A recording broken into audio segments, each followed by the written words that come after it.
Welcome to Easy Learning. Exercise number 138.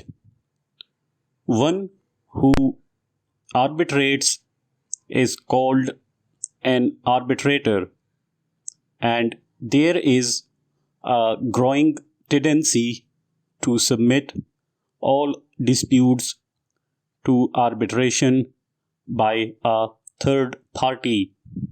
Such decision would frequently save the disputants from being arbitrary and harsh towards one another.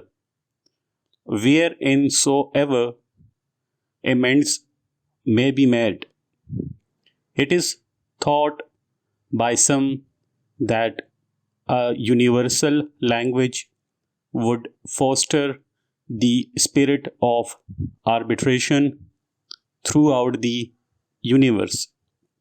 But as yet, the attempts made to formulate such a method of intercommunication have not been very satisfactory.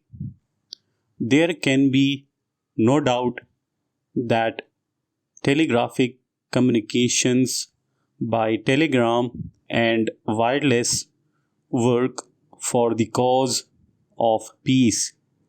The investigation by the parliamentary committee was universally acknowledged to be justified, and although the falsification of the reports was established, there were many unsympathetic remarks reflecting adversely on the supposed failings of members of the legislature by influential and uninfluential newspapers.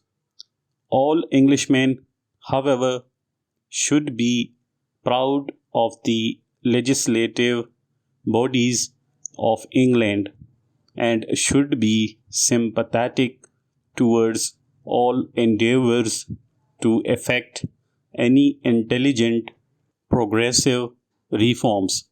Full stop.